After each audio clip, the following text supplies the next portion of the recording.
Welcome to the Service to Syndication podcast, where we interview the biggest and most successful real estate entrepreneurs, investors, capital raisers in the world who have worn the uniform of this great country, those who provide services to our men and women in uniform, and other service-oriented professionals to provide you with the tool sets, the mindsets, and the skill sets to help you conquer your dreams and goals in real estate and to use this wealth creation vehicle so you can live a more successful, happy, and fulfilled life of generosity and prosperity. If what you desire is time, lifestyle, and financial freedom, you've come to the right place. We will bring to you the best real estate entrepreneurs who will give you the insights, the knowledge, experience, skills, so you can go out and crush it in whatever real estate asset class you desire. So grab a pencil and paper, sit back, and enjoy the ride on the Service to Syndication podcast. Hello, my servicemen and women and other service providers. Welcome to another episode of the Service to Syndication podcast, where we interview the most successful real estate entrepreneurs, investors, capital raisers in the world, where most have donned the uniforms of this great country. We aim to provide the tool sets, mindsets, skill sets for you to achieve your personal and business goals while using real estate as a wealth creation vehicle to help you live a more successful, happy, and fun-filled life. I am super excited today because I have Mr. Steve Rosenberg, who's a top-notch real estate investor.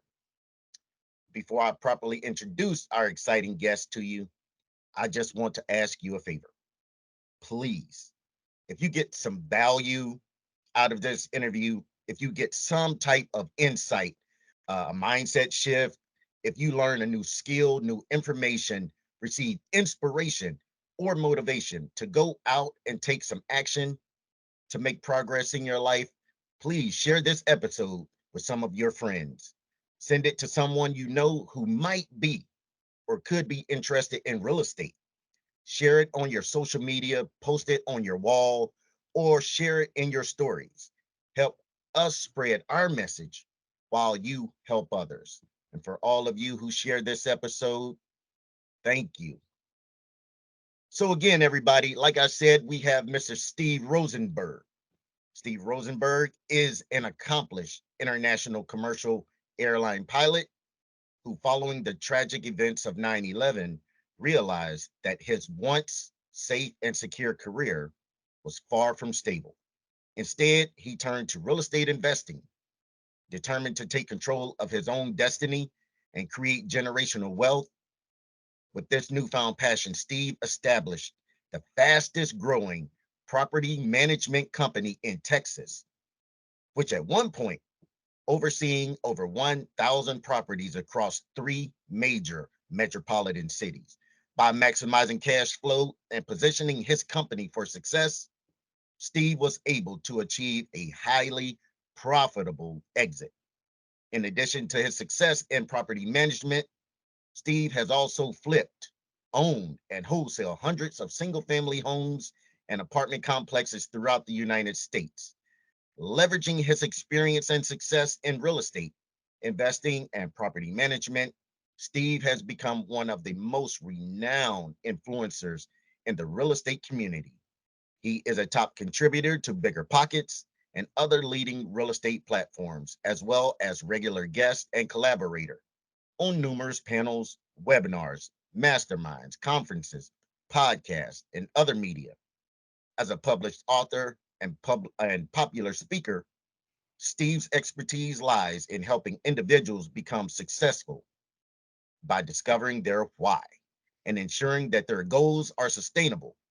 Steve continues to extend his hands and heart to make positive impact on the lives of people around the world. So Steve, like I said, sir, welcome. And Hey, so, yes, go thank ahead. you. First of all, thank you for having me. But I got to say, whenever I hear people like say my bio, I'm like, wow, I've actually done a lot of stuff over the years. You don't really pay attention to when you're doing it, but when when someone's reading what you've done, you're like, wow, man, I mean, if only they saw the real shit that happened to get to that point of all the sleepless nights and stress and all, all that stuff. But anyways, thank you for having me, man. I'm super excited to be here today and share some of my knowledge and experience with your great community. And, let's bring some heat, man. Yeah, yeah, let's do it. So, all right, Steve. So the first thing that I do with my guests is that I ask them to walk us through their journey in 75 seconds or less. Let it rip. Shit. As you said, I was and I still am a commercial airline pilot. I fly a Boeing 777 aircraft for United Airlines. I've been doing it for 25 years.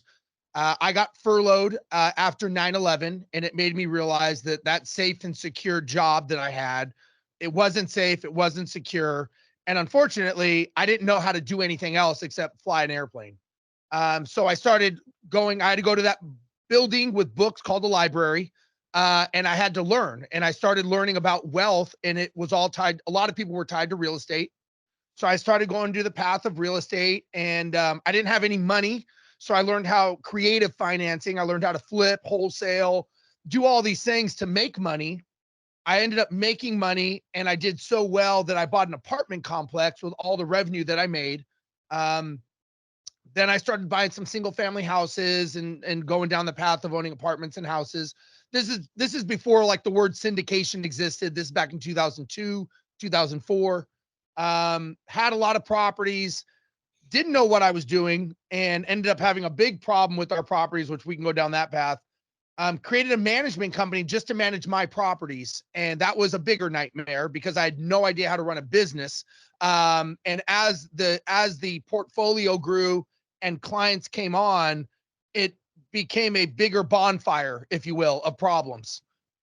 So eventually I used my knowledge and experience as a commercial airline pilot with systems, processes, procedures, emergencies, and checklists to inject that into my company. And that's actually what got us, myself and my business partner.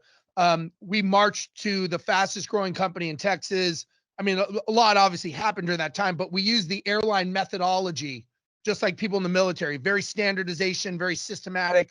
And we grew a very, very successful, profitable company to where a venture capital company came and purchased us because of how we ran it, because of my knowledge as a pilot that we injected into it. So that's the very quick high level overview. Awesome, man. Awesome. So you're a full-time commercial airline pilot. So how Correct. do you have the time to do that being a real estate investor?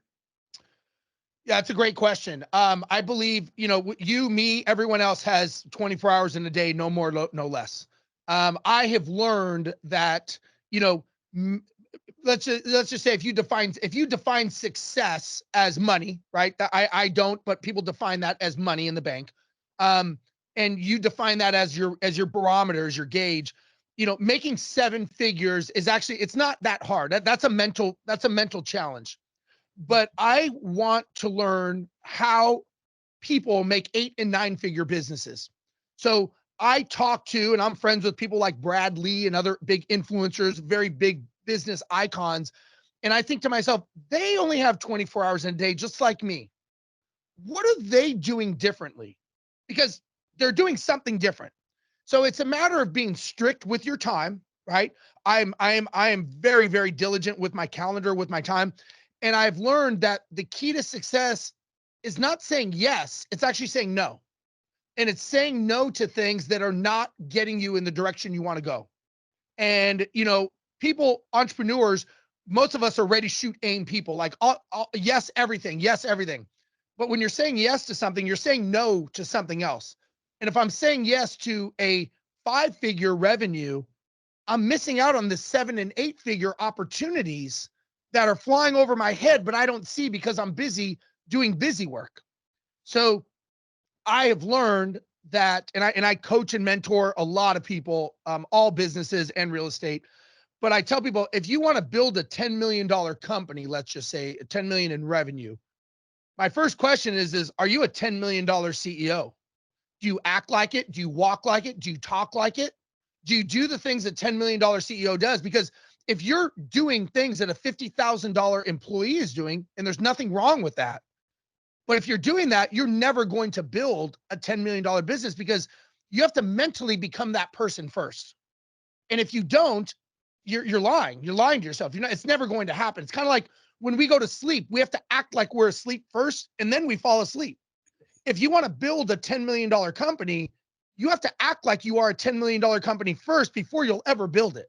So to answer your question, I have learned to be very, very strict in my mindset, and I do not allow things to derail me or derive my time or deviate from what my goal is. Awesome. Awesome. That's it. That's it. Man, you just really dropped some huge gems right there, because you definitely have to act like, as you said, that $10 million CEO, business owner. And Absolutely. you cannot allow anything to derail you. I mean, man, wow. Once we're done, I'm definitely going to have to go back and watch this again myself already, just the first few minutes. So let's talk a little bit about your investing, if we will. Sure. So, are you an active or a passive investor right now? I guess that everybody has a different definition, right? And I think that's one challenge when it comes to real estate is what's your definition? I own a lot of real estate.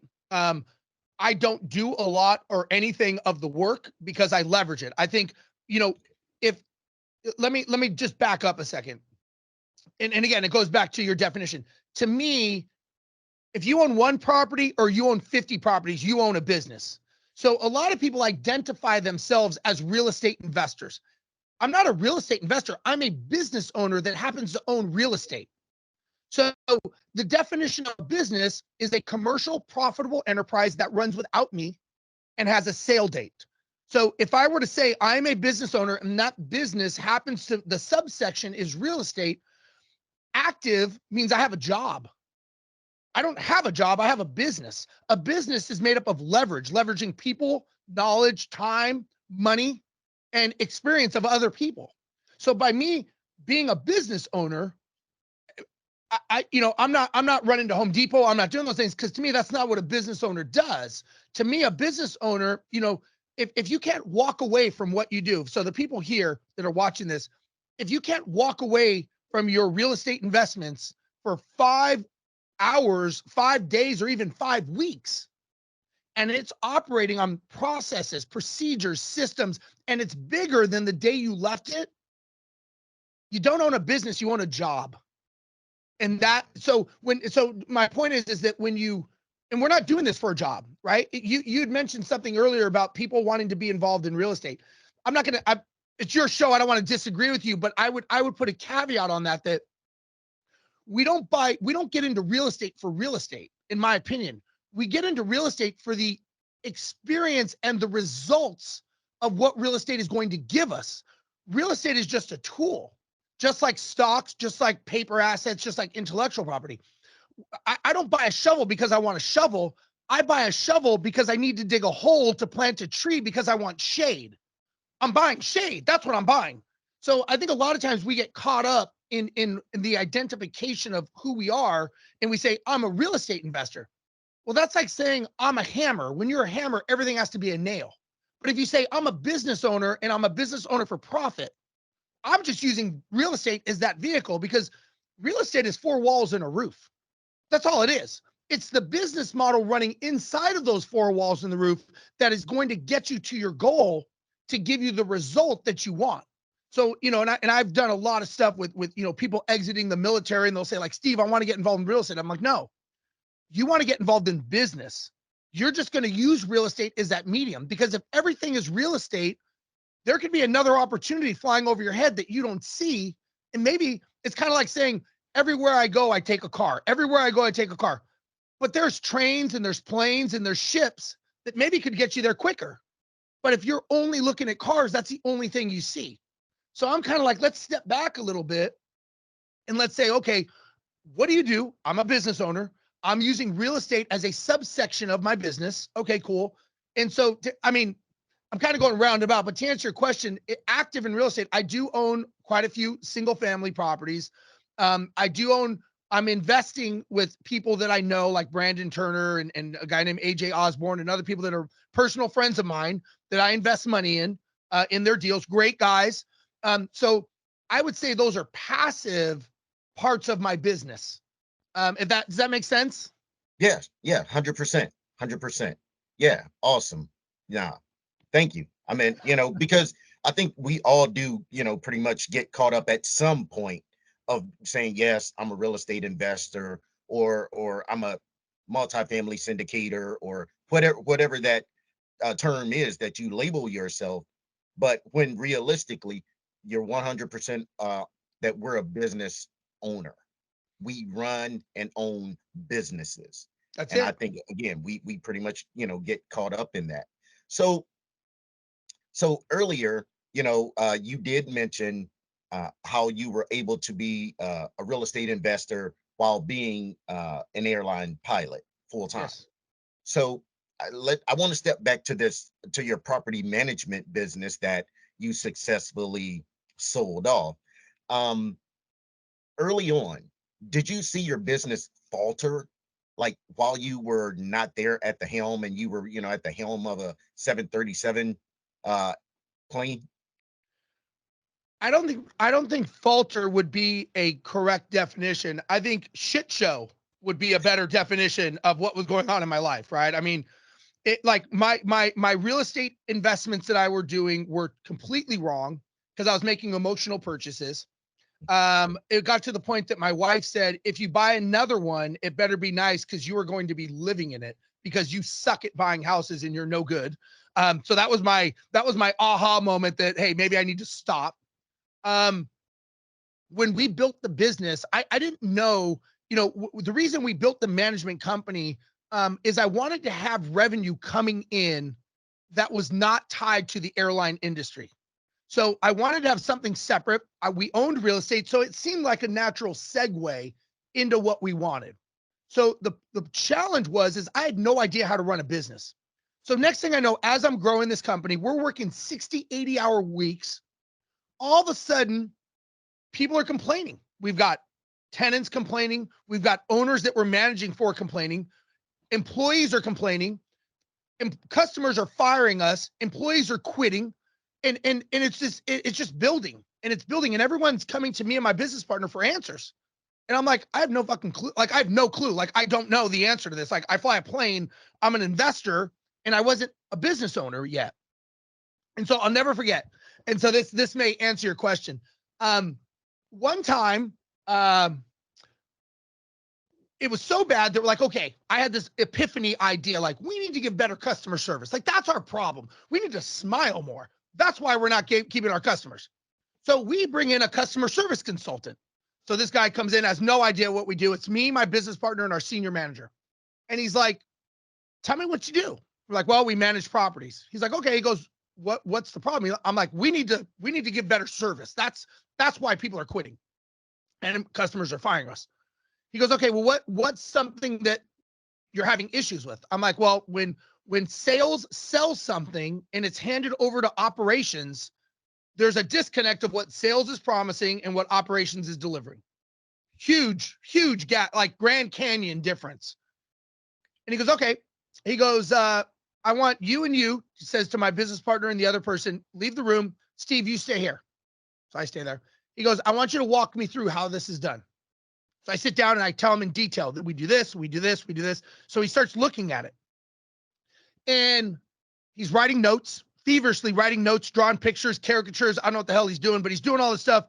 So after about 30 minutes, he turns the paper around and he goes, is this how you do it? And I'm like, yep, that's exactly how it's done. He goes, okay, you go out, bring your business partner in. Go out, business partner comes in, same exercise.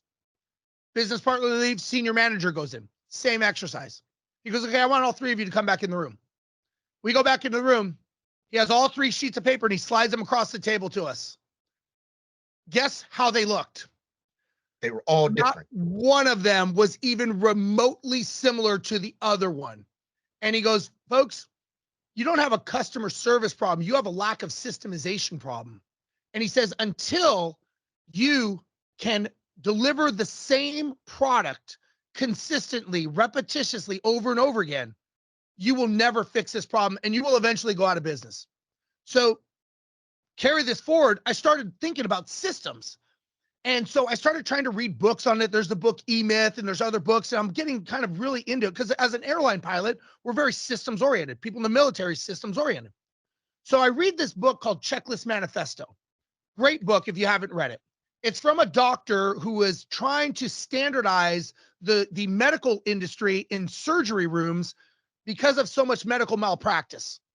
And so he starts looking at buildings and he's looking and he's seeing, okay, when does the plumbing go in? When does electrical go in? When do they put drywall up? So he starts talking to these big contractors for big skyscrapers. And they're like, oh, we have a checklist. We have a process, procedure, and a checklist. So he's digging deeper and deeper into this whole process procedure thing. So they're like, you need to go to who invented this, the best people in the world. And he's like, who's that? And they said, Boeing International, the aircraft maker. So he gets on a plane, he goes up to Boeing Field, and he's talking to them, and they're explaining how they build the Boeing 787, which was in production at the time. Now, mind you, I'm flying the Boeing 787 at that time when I'm reading this book. And they're like, look, there's a mile of wiring that goes into this aircraft.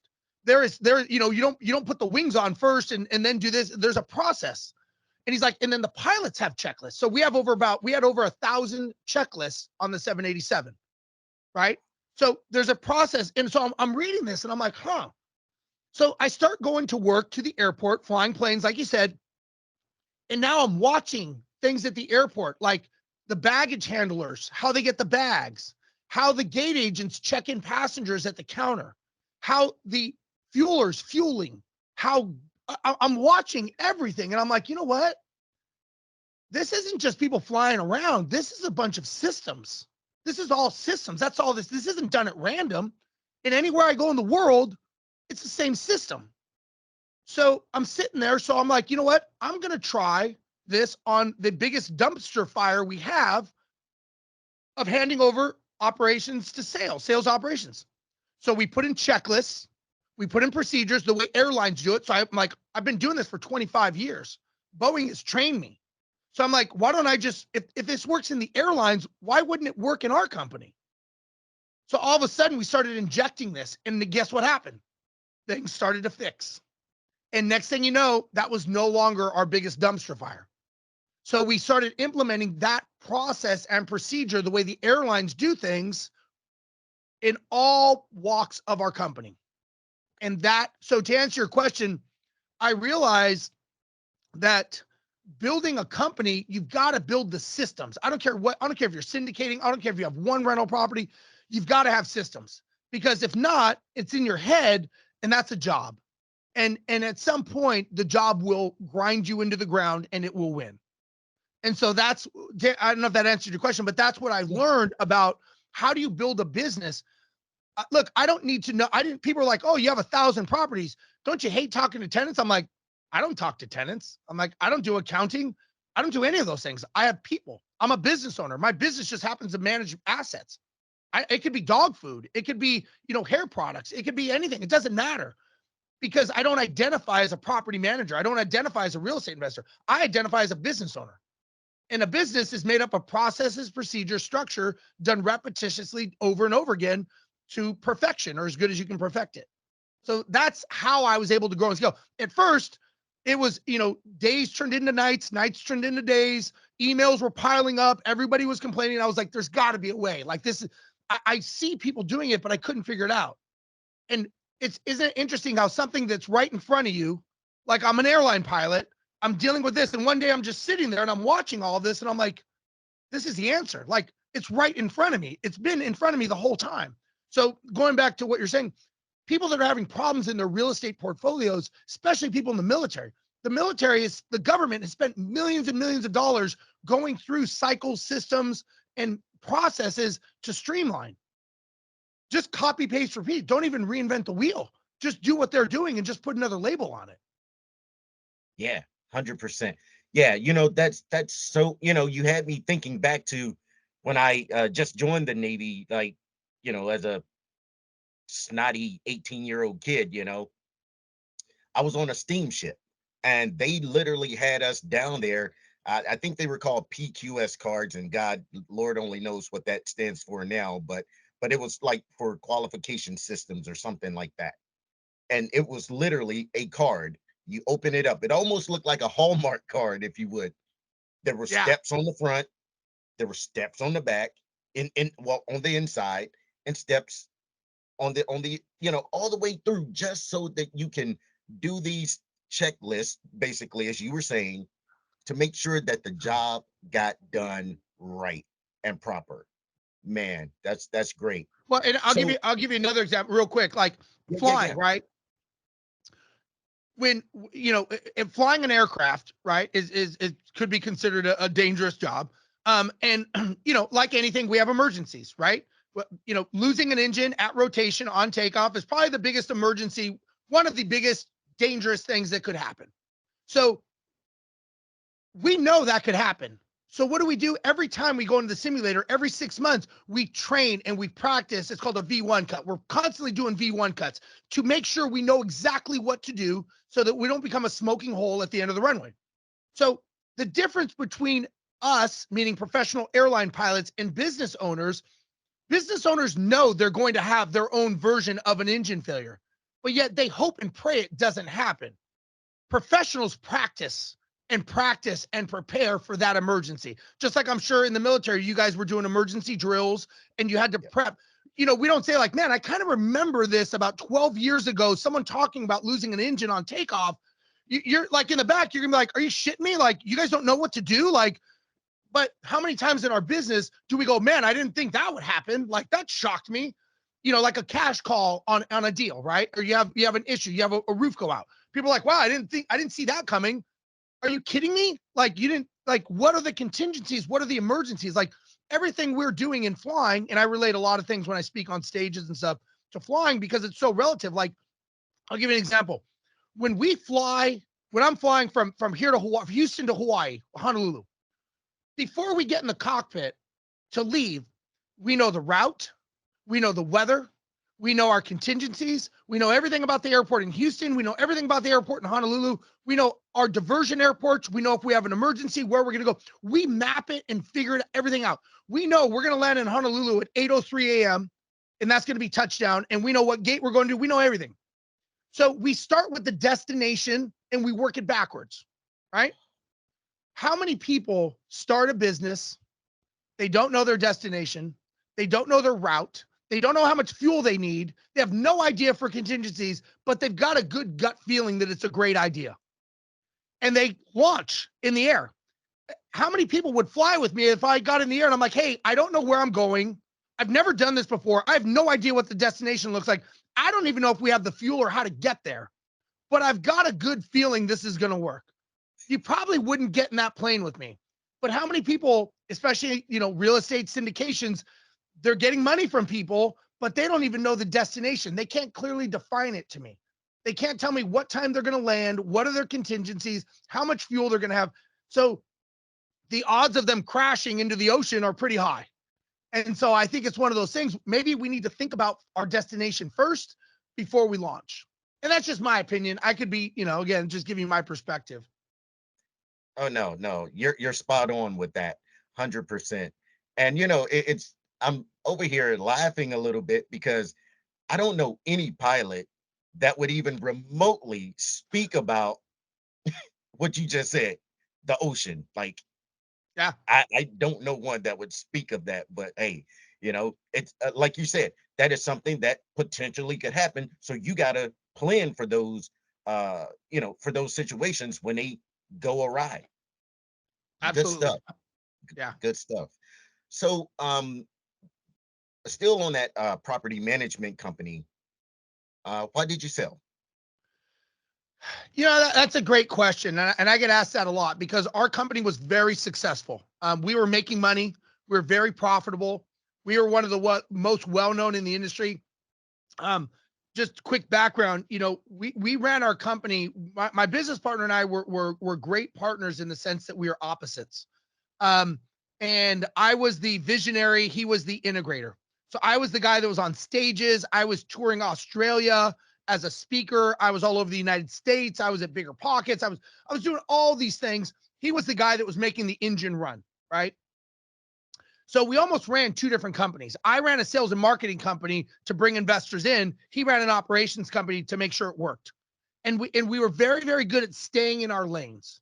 Our company was great. We were doing good. As a matter of fact, we were so good that one of the reasons we were acquired or approached is our profitability. We learned right person, right seat, and we used a lot of virtual assistants down in Mexico. So 60% of my company was outsourced to Mexico. We got so good that we actually went to Mexico and created our own corporation and started placing them for other people because people are like, how are you doing this?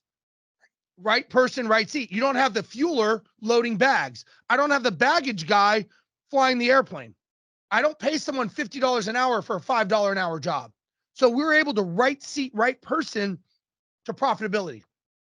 So what happened is we were actually in the middle of building our business to franchise it. We were going to franchise it across the United States.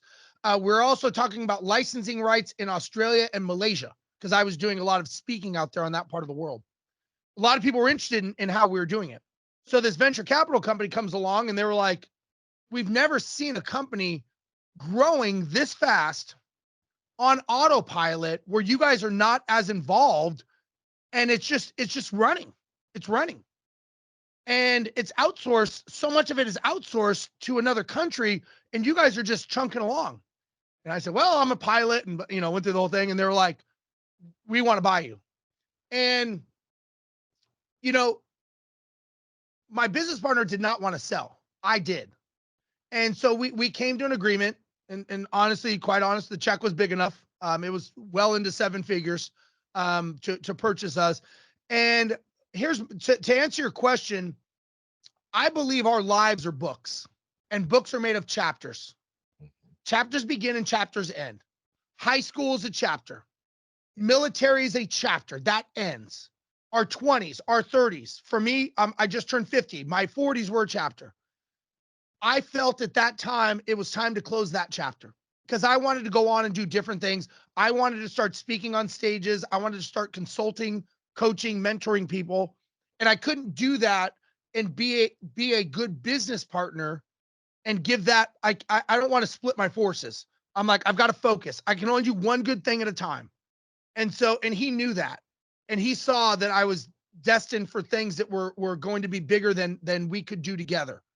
And again, he went on to do some other stuff. We're still really good friends. But I think that to answer your question, sometimes you got to know when to end a chapter.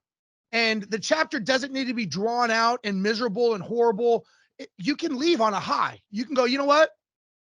Mike, drop the mic, we're out. And everybody's like, why'd you guys sell? I'm like, it was time to end the chapter in my book, right? Was it right? I don't know. It was right for me. I'm happy. He's happy. We made money. We monetized what we did. And I was able to take that and roll that into other things. It gave me a lot of credibility. I became a vice president for that company that had 10,000 properties. I started doing stuff with Bigger Pockets and other people on, so it worked out for me. And because of that, I'm very grateful. But to answer your question, it was time to end the chapter. Okay. Yeah. I have, I call it, what I like to call it is homesteading.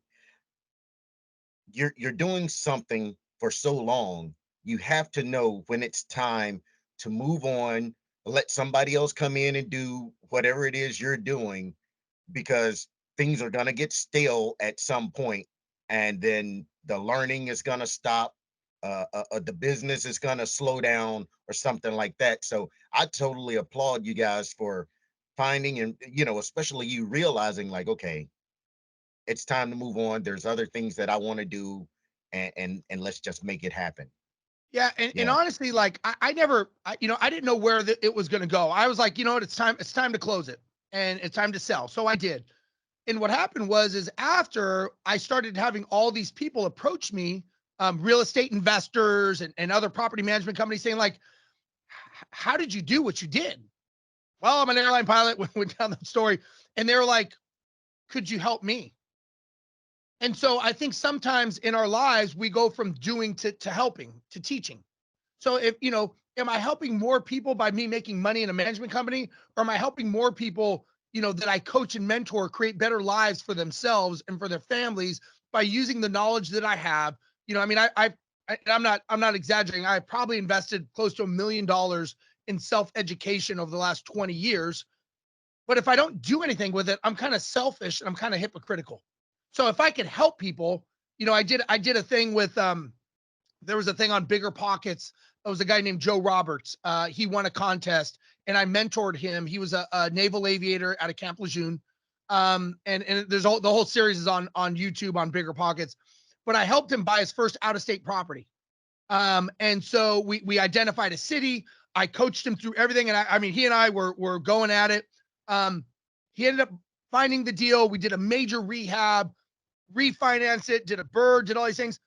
But the interesting thing was it was during COVID and he was in lockdown and he could never leave the base. So he never actually saw the property and then he got deployed. So he left, had a property that was rented, cash flowing, and he never saw it once. And I was like, that's a business owner. That's using a business. Comes back from deployment 2 years later or whatever. I actually had him at the Bigger Pockets conference.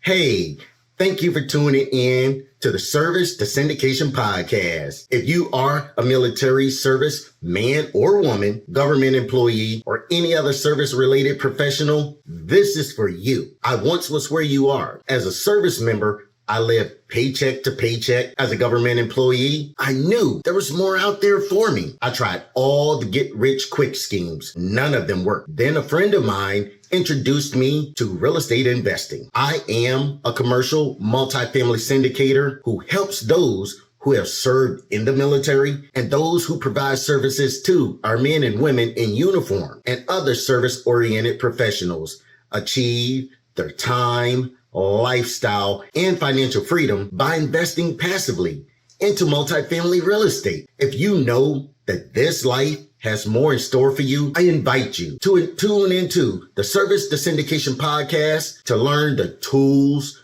tricks, and concepts to help you achieve the time, lifestyle, and financial freedom that comes with investing in real estate. So go over to CobbsCreekCapital.us. That is CobbsCreekCapital.us and schedule a call so that we can get to know one another and see how we can work together to help you achieve your goals.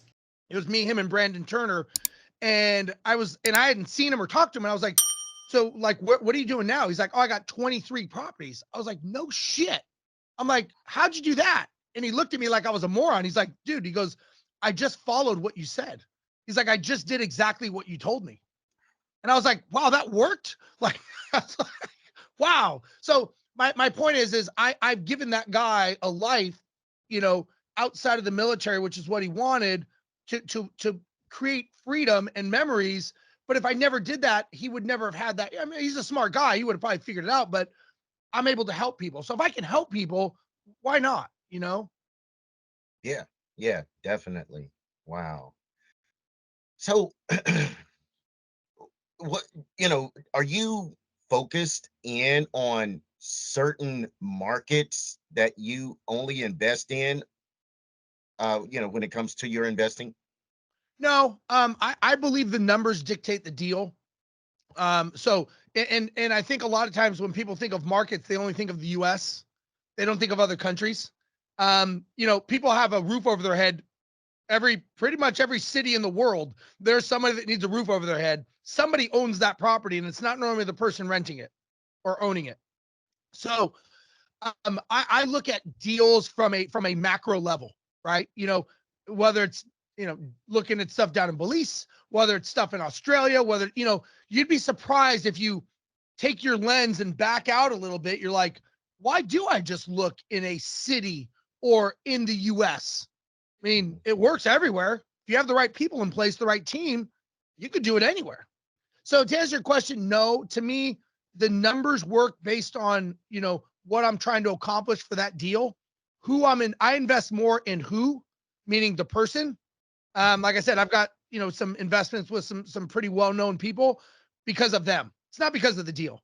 It's because I trust them and because they have a proven record and I feel that they will accomplish what they say. So I think there's a lot to be said about who, not how. Yeah, yeah. It's so funny because you've said that numerous times throughout this interview so far. And so of course, I have the book upstairs myself, the Who Not How book by Yeah. Dan Sullivan. Yep. And I mean, great book. And if you're really trying to explode your business, you definitely need to find the who. Don't worry about the how. And Absolutely. things will happen. And I see definitely when you were talking about the property management company, that's seems like what happened after you guys put the processes and procedures together. Then you went out and found the who. Yeah, and it's funny. Like I said, I coach a lot of people now. I'm very very blessed to be able to help a lot of people. And I had a guy that I talked to. He wanted some help, and so I said, yeah, absolutely. I believe it was I spoke in I believe it was Fayetteville. So there's a big military base there. There's a lot of military guys. And so they were like, hey, can I bend your ear? And I'm like, yeah, man, absolutely. So I talked to him and I'm like, so what are you doing? And he's like, well, I'm flipping and stuff and I'm looking to get bigger. And I'm like, well, how much revenue are you making right now in your business? Because I'm trying to desensitize them from the what I'm doing. So I talk about numbers and revenue. What revenue is your business doing? So I'm trying to get them in the vernacular of listening to numbers. I said, well, what's the company doing in revenue? And he's like, well, I'm like, not I'm.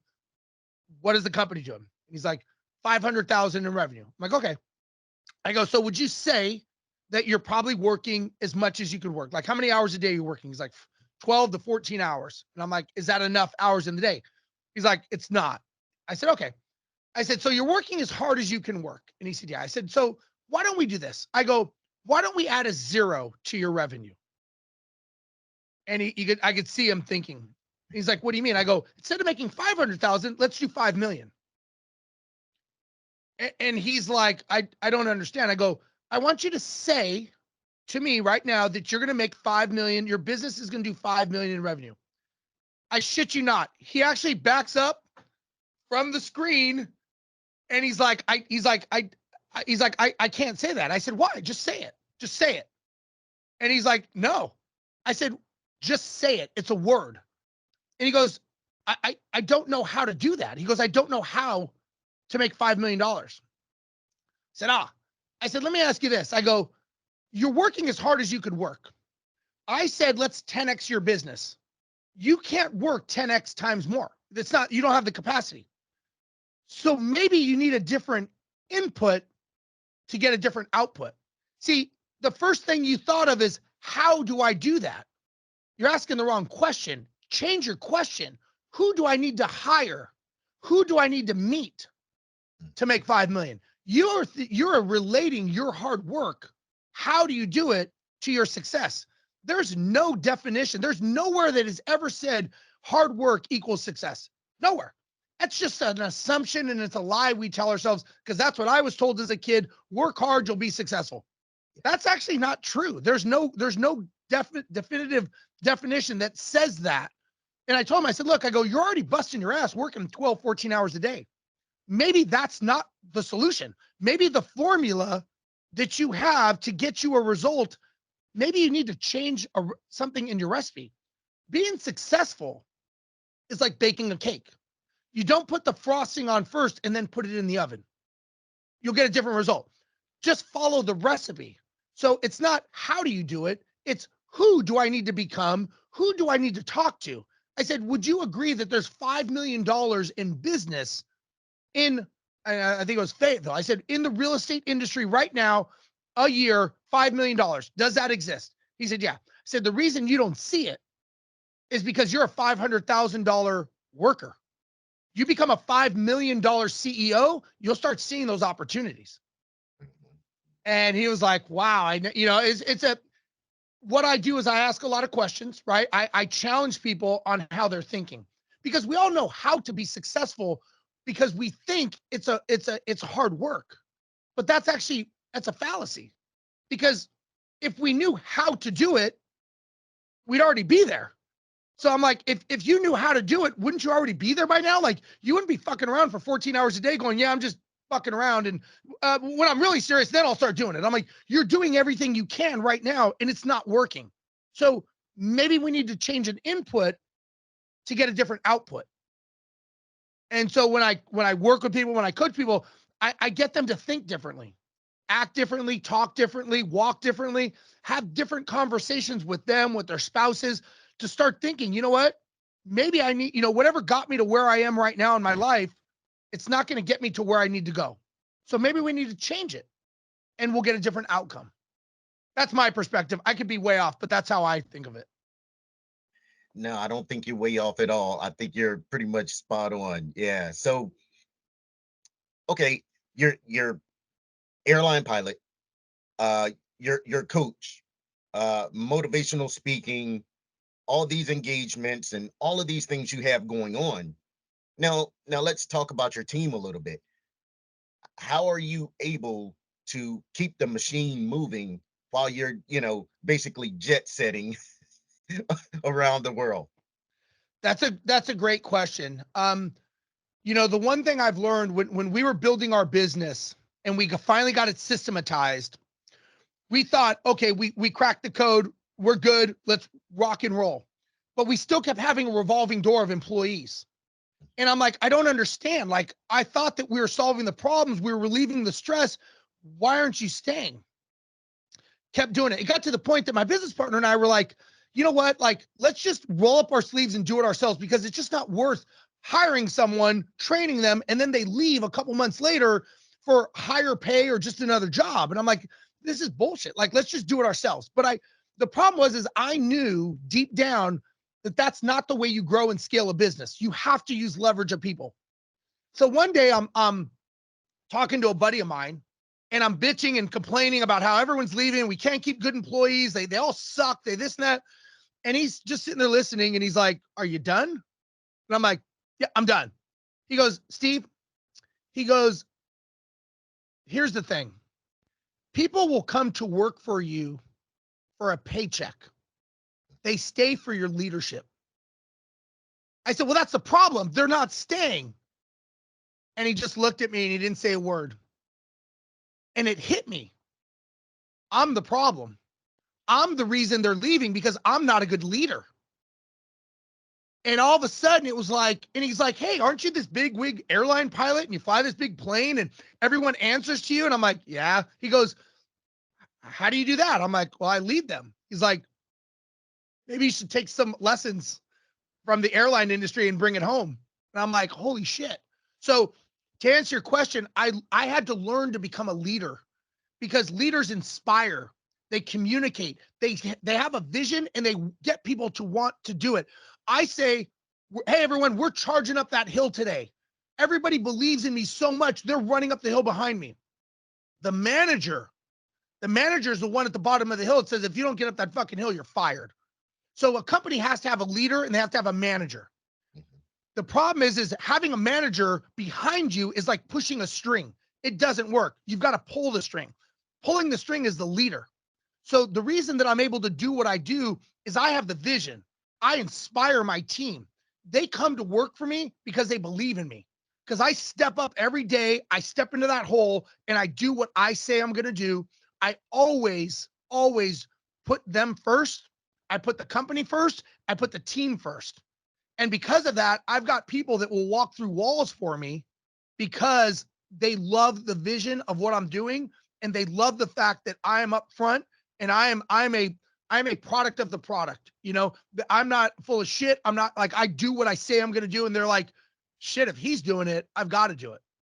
So I think that to answer your question, it's becoming that leader that people want to follow because of your vision, because of your inspiration. I tell people all the time when I coach real estate investors or business owners, I'm like, look, this was your business. This was your dream. This is what you wanted. It wasn't theirs. They came for a paycheck.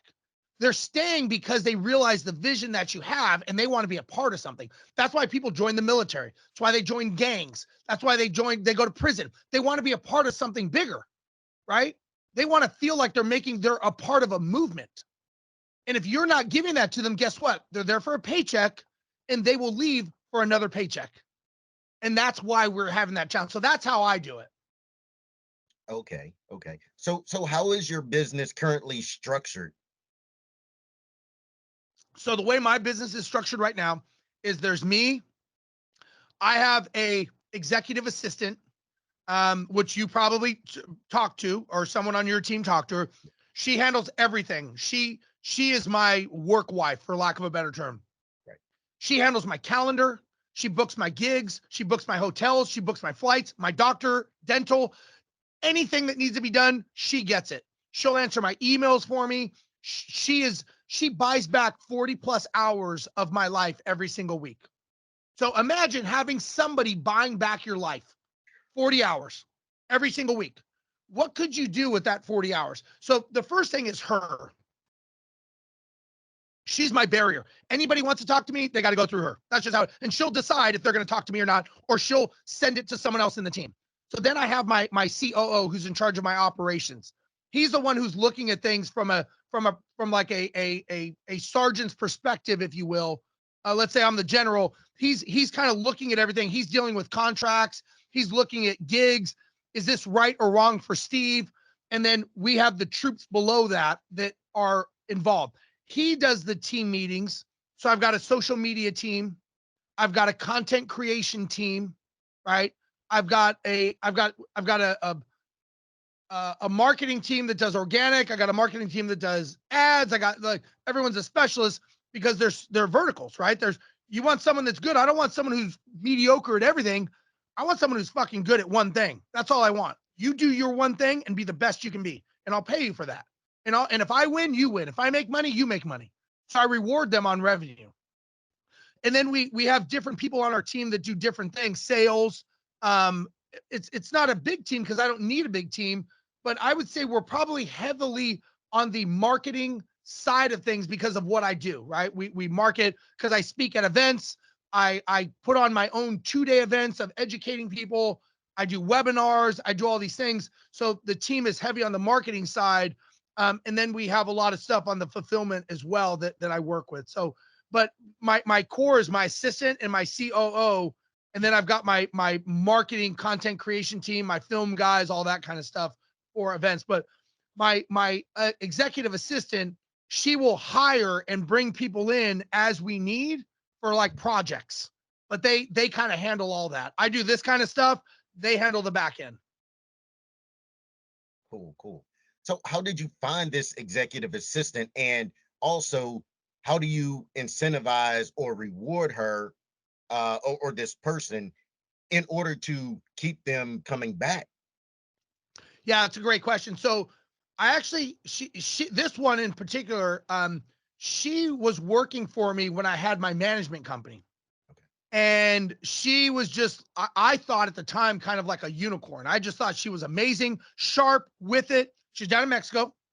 And I'm like, man, this girl, she grew up in Chicago, right? And her husband's an engineer from Mazda or something. And so they're down there in Mexico. So what I learned is 50% of the people, we had 26 employees in Mexico. 50% of them or more either lived in the United States or grew up or worked here at some point in their life. So they got it.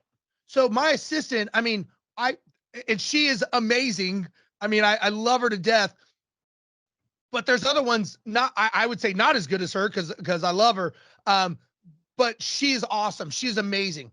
But she gets a portion of revenue that I create, of profitability in the business. So she gets a salary, but she also gets bonuses on stuff that I do. So she's pushing hard to do because she has a win in there. Same thing with my social media team. Same thing with my marketing guys. Everybody gets a piece of the win. If I win, we all win. If I suck, we all suck. Just how it is. So I always think it's good to pay people based on performance. Give them the base, make sure that their bills are paid, treat them right, and give them a piece of the win. And I think if you do that, you'd see a lot more people stick around than bounce around. Mm-hmm. Mm-hmm. Yeah.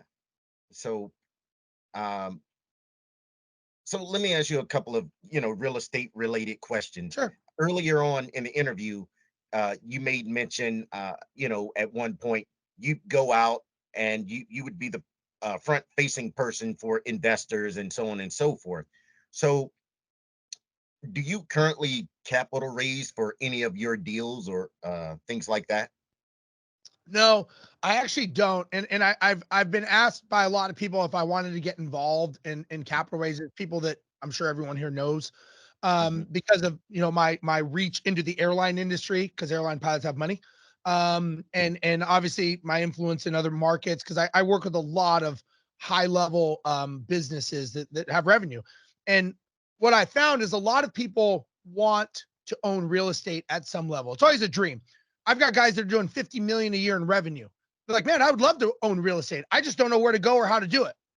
They're like, I know you do both, like Steve. So can you direct me? I think it's to me, and this is just me, I think it's a bit of a conflict of interest for me to try to sell someone on a deal if I'm helping them. So I would rather make an introduction. And the reason I say that is I'm in deals. I really don't have an interest in analyzing, managing, and being a part of a fund. This is just me. Um, and maybe it's a mistake. I don't know, but I do what I like doing, which is this kind of stuff: coaching, helping, mentoring people. I don't want to do things. I don't need to do anything. I don't need to be an airline pilot. I don't need to do this. I don't, I'm pretty well off financially. I'm fine. I do this because I love doing it. So I don't want to do something that I don't love and something that's just not in my circle. Because I've had a lot of people saying, hey, we just need you to be on a webinar and get people and we'll do everything. I'm like, yeah, but now my name's attached to it. And I don't know exactly what your model is. So I don't want to lead someone astray and they come back and go, hey, you told me to do this. And I can't back up by saying, well, you didn't know the facts or this or that. So I don't get involved in funding. I make introductions and I say, so and so meets so and so. You guys go from here. It's on you if you do it, or you're a big boy, big girl, do your deal. So I'm a big believer in favors. I have a pretty big Rolodex of people, all different types of people.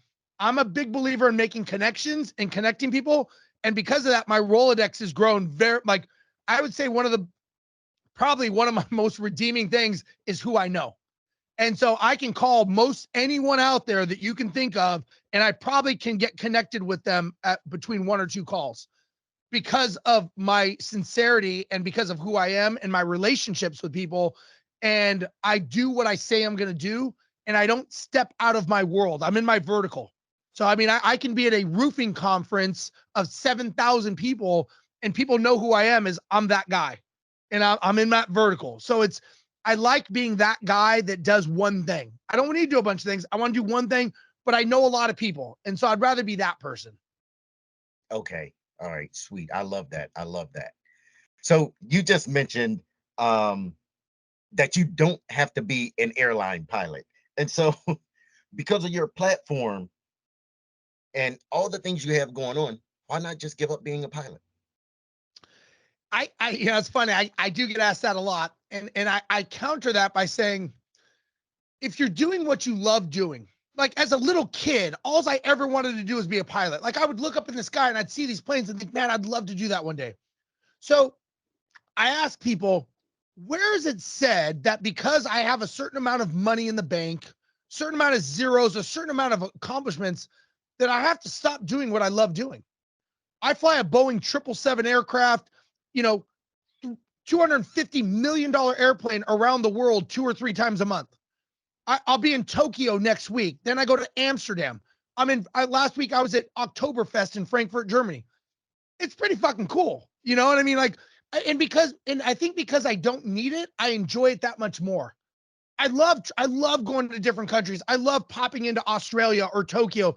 And actually, I have a lot of clients in these places. So I actually meet up with people and have dinner and drinks in, Germany or Amsterdam or wherever. I was coaching a lot of people in Australia when I was going to Sydney all the time. I just love it. And I tell people at the point that I stop loving it, that's when I'll make a decision, say, you know what, I'm out.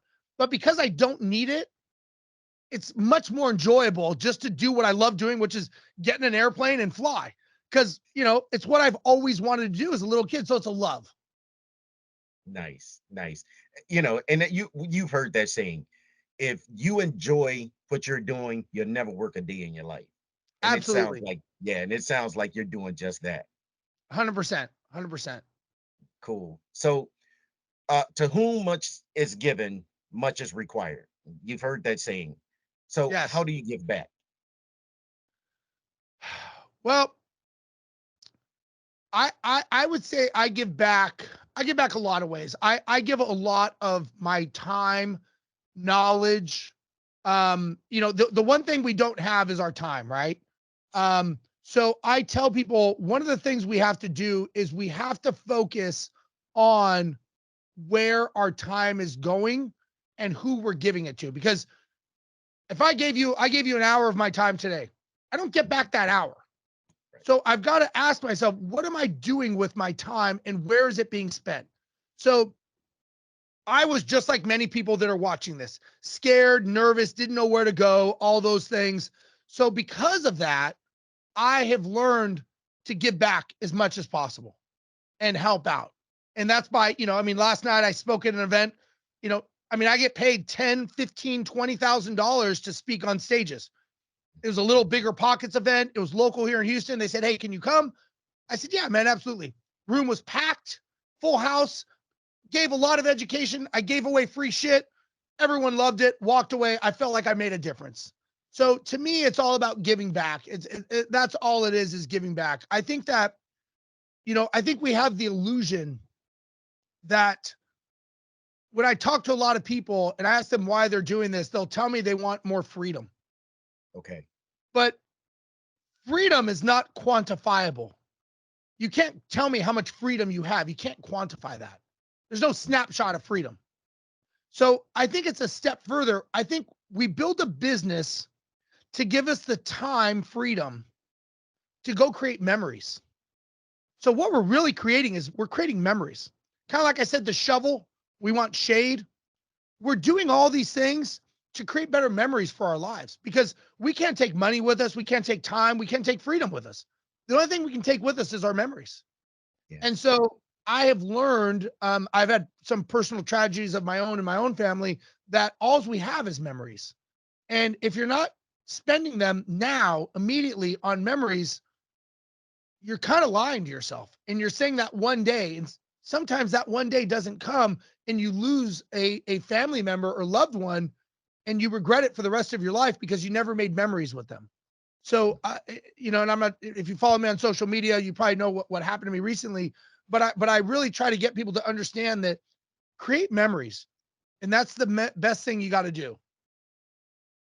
Okay. Okay.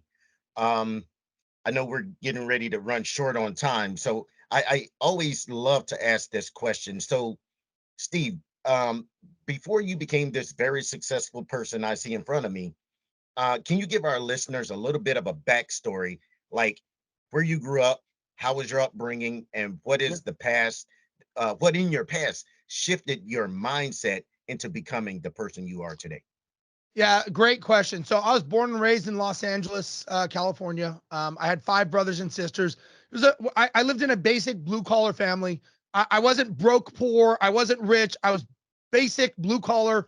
Grew up in East LA. Went to East LA College. Played football there. Just a regular kid. But I had my parents had a very hard work ethic that they instilled in us, and that hard work ethic is actually what when I started learning about flying, I used that work ethic and I got hired at the airlines. At the time, it was Continental Airlines. I was 25 years old. I was the second youngest person at the time hired at Continental. 10 years faster than any other pilot. The average age was 35. I was 25 because of my hard work ethic. No other reason. I'm not the smartest. I'm not no special. I'm no guru, ace of the base, nothing. I just worked hard. And so that instilled in me that work ethic, carried over. And I just kept doing it. And so that's, to me, that was what got me. 9/11 was the igniter for me that realized that I can't rely on anyone else ever for my future and my stability of my family. So I had the hard work ethic. 9/11 ignited it. And that's what kind of was the rocket fuel to get me going. Super, super. All right, just a couple of more questions. Sure. Do you recommend mentors? I already know the answer, but do you recommend mentors? And if so, why? I definitely do because, and the reason is, everybody needs someone who's been down that path. If you don't know where you're going, you may make it. It took me 20 years, but if I can help someone get there in 3, I've just saved you the one thing that you don't get back, which is your time. And if you're doing it on your own, there's no guarantee you're actually going to be successful. Majority of people are not because they try it on their own. I look at, to me, Michael Jordan was the best athlete in history. When he got to the Bulls, he had 5 coaches. So he became the best and then got better. And so I think all of us need to be humble enough to say, I don't know what I don't know. If you know it, teach it to me. If I can accelerate it and I can add an extra 0 to your revenue to give you the life to create the memories, why would you do that? Why wouldn't you do that? So I think we have to get out of our own ego and say, I'm willing to learn to be better, to accelerate that time. When you get a mentor or coach, what you're doing is you're trying to concrete more solid the result, but you're expediting the result to happen faster. So I would say yes. Okay, awesome. Is there any person, whether real estate related or not, that has led to your success? I look at people that have been down the path. I've had mentors. One of my main mentors, his name was Brad Sugars. He was one of my mentors. Other Marshall Silver is another one, very good friend of mine. There are a lot of people that directly impacted I'm talking directly, like personal friendships that have impacted my life, that have changed. And these are all very, very successful people. Look, I think Grant Cardone is a great example of somebody who works hard. The guy, like him, love him, or hate him, the guy works hard. He's out there every day working hard. He's monetizing what he's doing. Good for him. I don't think making money is a bad word.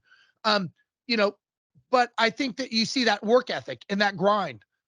So I would, there's a lot of people, but I would say my immediate mentors, Marshall Silver, Brad Sugars, Brad Lee, other people that I'm personal friends with that have guided me and given me conversations to help me look into their brains a little bit to see how same 24 hours, they just do it differently.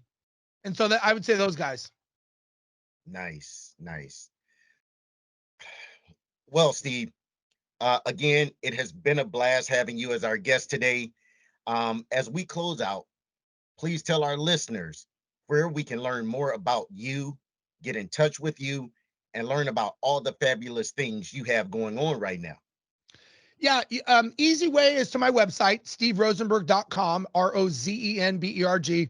There I do events. I speak all over the country. If you want to catch me somewhere, you can definitely do that.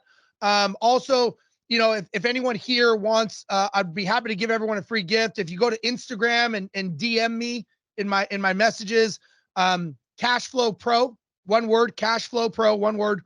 If you go into my message, do that, I'll give you a free cash flow analysis tool that I've used. It's very, very detailed, very in-depth, but again, it's just another tool for you. So if I can help anyone on the show, if you have a question, you want to reach out to me, just send me a message. I'm very, very approachable. I think there needs to be more people giving back than just taking. So I like to give, and that's why I think I'm authentic and I'm different, because I don't ask for anything in return. I just give because I think it's the right thing to do. So you go to my website. I do 2-day events. I do 4-day events. I speak. See what I'm doing. Follow me on social media, Rosenberg Steve on Instagram. You'll see all the videos and stuff. It's all about educating and giving back. And if I can do that and help people, then I'm doing my job. Nice. Awesome, Steve. Again, I want to thank you for your time today and all the wisdom you have provided to my listeners. It's greatly appreciated. My pleasure. Thank you. Yes. Okay. I want to thank you for tuning in to the Service to Syndication podcast, where we want to provide value to you and your investing business. Please tune in to our next episode, where we will interview another fantastic investing professional. See you next time. Thanks for listening to the Service to Syndication podcast. We want you to know that we love and appreciate your support, and we are grateful about being a part of your journey to becoming a successful real estate entrepreneur. Please share this episode with a friend who you think will get a lot out of what you just heard. Send it to someone who you know is interested in real estate and dreams of having it all and being the best they can be in all areas of life. And if this was really valuable, share it on your social media stories and timelines. Thank you for watching and listening. Now go be great.